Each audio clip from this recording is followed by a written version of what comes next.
네, 맞습니다. 실손보험 3년 안에만 청구하면 됩니다. 그런데 막상 3년을 믿고 미루다 보면 이런 생각이 드는 거죠. 귀찮으니까 나중에 한꺼번에 하지 뭐. 그렇게 쌓아뒀다가 한꺼번에 청구를 했는데 다음에 보험료 고지서를 받아들고 당황하는 분들이 생깁니다. 분명히 3년 안에 청구했는데 왜 이런 일이 벌어지는 걸까요? 오늘은 실손보험 청구 시 놓치기 쉬운 핵심 포인트들을 하나씩 짚어드리겠습니다.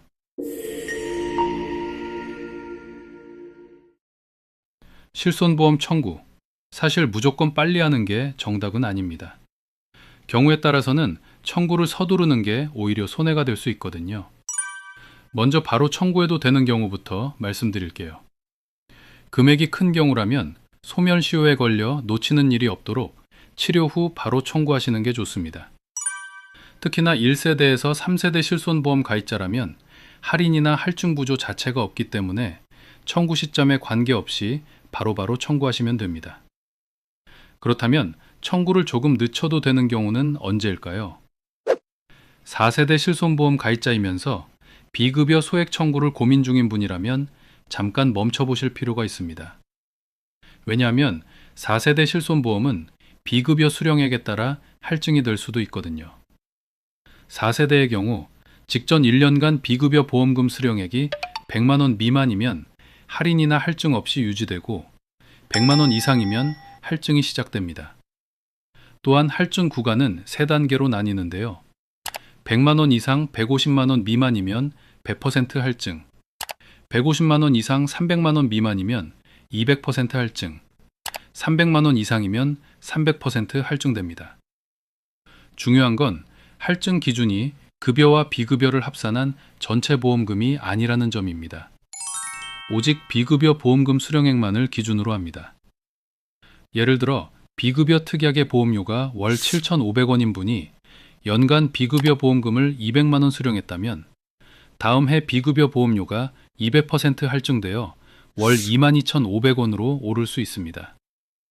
따라서 4세대 실손 가입자일 경우 연간 비급여 수령액이 100만 원에 가까워지고 있다면 소액 비급여 청구는 신중하게 판단하실 필요가 있습니다.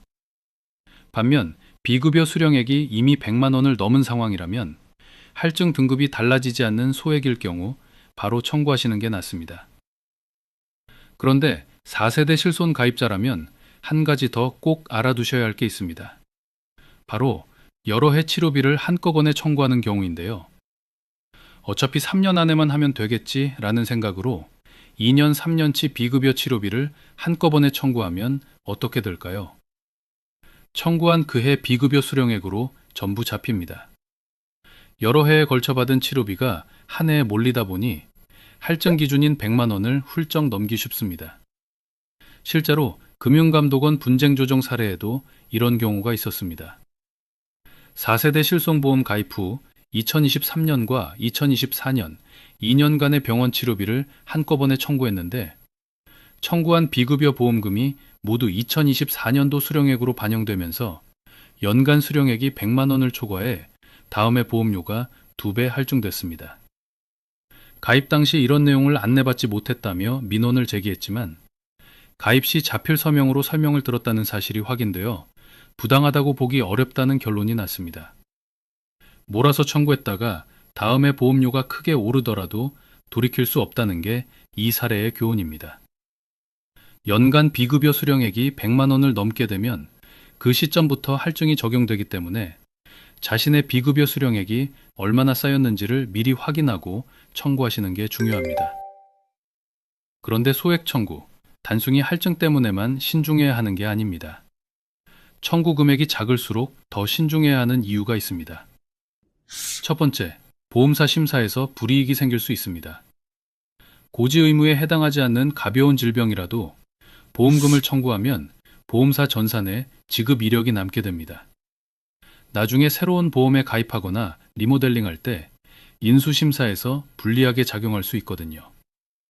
보험사 심사자는 전산에 남은 청구 이력을 보고 추가 서류를 요구하거나 이를 근거로 부담보 조건을 붙이거나 심지어 가입을 거절하는 경우도 있습니다.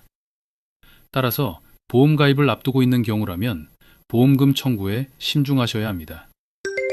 두 번째, 모든 보험사가 청구 이력을 공유합니다.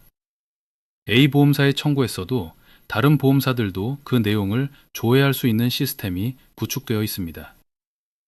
소액 청구가 쌓이면 이 사람은 병원을 자주 가는 사람이라는 인식이 생길 수 있고, 다른 보험사로 옮기려 할 때도 위험 고객으로 분류될 가능성이 있습니다.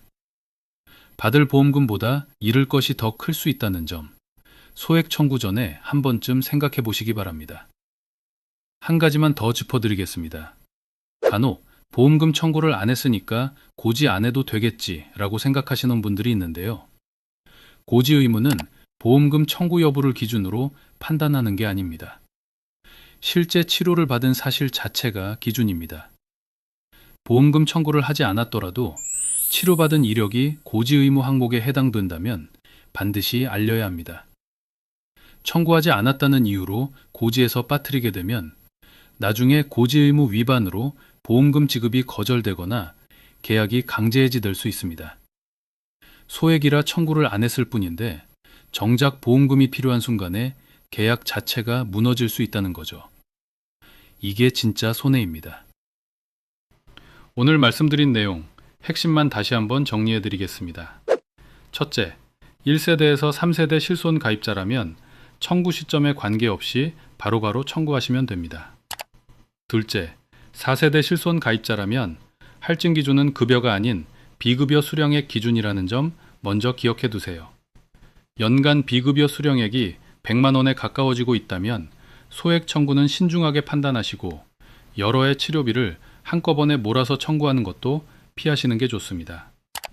셋째, 새로운 보험 가입이나 리모델링을 앞두고 계신 분이라면 소액의 청구 이력이라도 인수심사에서 불리하게 작용할 수 있다는 점도 꼭 염두에 두시기 바랍니다.